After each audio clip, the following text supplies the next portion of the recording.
Cruella, did you hear that King Mickey is having a Halloween party? I know. I really feel quite distressed about not receiving an invitation. Oh, darling, we must go and wreak havoc. Wreaking havoc at galas is my specialty. Oh, we must. We best be on our way. Let's go.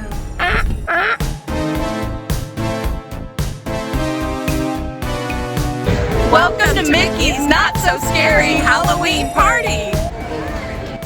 Now Matt's not with me on this trip, but you might just hear him in this video if you listen carefully. And if you do, comment below and let us know. But tonight, Cruella and I are here for one of my favorite after-hours parties, the Mickey's Not So Scary Halloween Party. If you've never been to this party before, it is a special ticketed event that takes place on various nights starting August 9th through October 31st. Prices range from $109 to $199, so it can be a little pricey, especially if you go closer to Halloween. But we're here for the August 16th party, and in this video, we're going to feature some of the highlights so you can decide whether attending is right for you and your family. Not so scary Halloween party. What a disgrace to the forces of evil. Don't fret, darling. Remember, we're villains, and people do need a good villain to believe in. I'm happy to foot the bill. Now, you don't have to be a villain to come to the party, but it might be a little more fun if you are, just saying.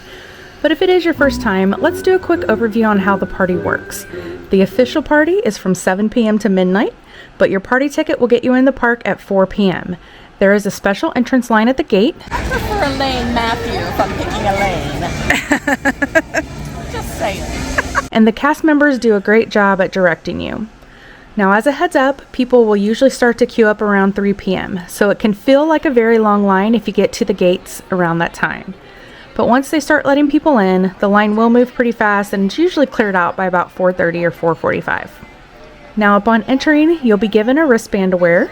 This allows the cast members to know that you're allowed to be in the park after 6 p.m. when it closes to the regular day guests. Now, if you're already in the park with a regular day pass, you don't have to leave to get the wristbands. You simply need to head to one of the designated wristband distribution stations in the park. And you can usually find them in Fantasyland, Tomorrowland, and Adventureland. You'll want to visit sometime between the hours of 4 p.m. and 6 p.m. to pick it up. Now, if you have trouble finding the stations, just find a cast member and they'll be happy to help. Cruella, I believe I found a hidden entrance into Mickey's party. Let's go. That's wonderful, darling. I love a good surprise entrance. Okay, so this entrance may not be exactly hidden, but it does take you down a path that's typically closed off for day guests, so it's kind of secretive. But the path is here to the right as you enter the town square area. And as you can see, you'll have plenty of cast members and the large sign on this vehicle directing you where to go, so you can't miss it. Now, you don't have to come down here as soon as you come in, but you do need to make your way sometime before the party starts because this is where you'll pick up your free treat bag and your first candy stop of the night. Well, you both showed up in the same outfit. How embarrassing. Oh, it's fine. Yes, next time one of you wear this. I will. Amazing. Yes, why is everyone not clapping? Twirl that around. Are you going to tell me to twirl? Absolutely. Twirl. That was very demanding. You're lucky I'm accommodating. And speaking of treat trails, you'll find them all over the parks, and they're pretty easy to spot because they're marked with large inflatable treat trail signs. They're also labeled in the party map, which you can pick up as you enter the Magic Kingdom, so don't forget to grab one. Cruella, do you see those people? They're bestowing gifts of candy on the children. I too shall bestow a gift on them. Or more like a curse. And as a pro tip, I highly recommend bringing large Ziploc bags and a backpack to hold your candy. Another pro tip is don't waste your time standing in a long treat line at the start of the party. They won't run out of candy, trust me. Use that time to do something else, ride some rides, eat some snacks, walk around, look at the merchandise. But once the party starts, you'll be able to walk through those lines pretty quickly with little to no wait. Did I hear Mickey has a pet dog? Indeed, he does. How marvelous! Take me to him at once. He's a mongrel. Oh, no spots at all. Now, you may not meet a Dalmatian at the party, but you can meet Mickey in his new neon spider costume. He's the only one I usually prioritize because, it is his party after all, so you have to say hi to Mickey. But there's also fan favorites like Jack and Sally, Elvis Stitch, and Winnie the Pooh and Friends. Also new this year, you can meet Minnie, Goofy, Donald, and Daisy all together back in the Storybook Circus. And if you don't get to meet your favorite character, you can definitely still see them if you watch the Boo to You parade. Oh look, it's the Headless Horseman. He must have met my friend, the Queen of Hearts. If you love parades, you definitely don't want to miss the Boo to You parade. This parade is so much fun and full of characters. It runs twice during the party, once at 8:15 and again at 11:15. The parade kicks off in Frontierland, kind of to the left of Tiana's Bayou Adventure, and then it heads down toward the castle, around the hub, down Main Street, and around the town square area. So your Main Street spots do tend to fill up early, so if that's your preferred viewing area, you'll want to plan to get there about 30 minutes before the parade starts and grab a spot. Personally, I usually stand at the starting point, which is perfect for us because the moment the parade wraps up, you can move on to the rides while other people are still waiting on the parade. And the parade is pretty long. I think it's about 20 minutes. So definitely take advantage of getting in the starting point area, and then you can get going onto the rides while other people are still watching the parade.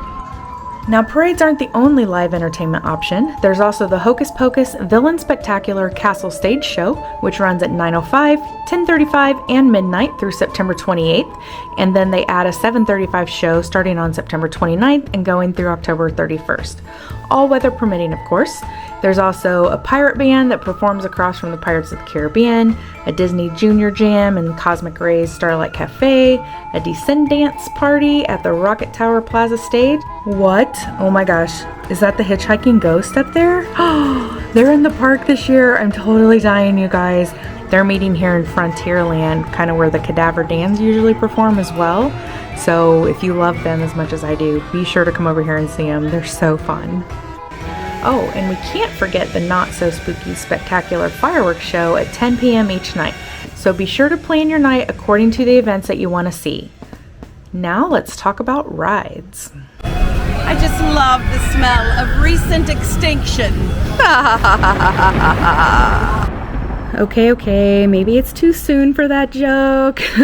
After all, Splash Mountain was such a beloved attraction. I know I certainly miss it, but I'm excited for something new and can't wait to ride Tiana's Bayou Adventure. So let's talk a little bit about how this works for the party. Now, Tiana's and Tron are two attractions that currently operate on a virtual queue or a lightning lane access system during the day.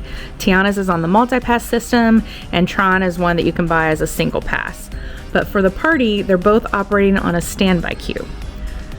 So you can enter the queue for the party starting at 7 p.m., or they may let you in a little earlier if you have a party wristband. We waited until about 11 to ride and only had about a 15, maybe 20-minute wait tops. Same with Tron. So low wait times is definitely a perk of attending the party. Another fun perk of the party is a few ride overlays. In particular, Space Mountain runs completely in the dark.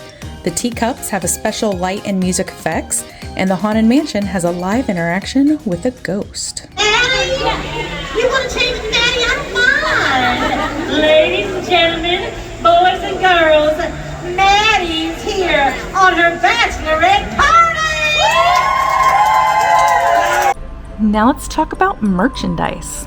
There's no shortage of Halloween merchandise available at the event, and a lot of it is exclusive to the party guests, so it can be quite popular. So if there's something you've read about or you've been eyeing, you'll definitely want to make it a priority to visit the Emporium or Star Traders early on in the evening. Those are your two merchandise locations for the party. Now, general park Halloween merchandise is available anytime prior to the party starting, but the exclusive merchandise is only available during that party time.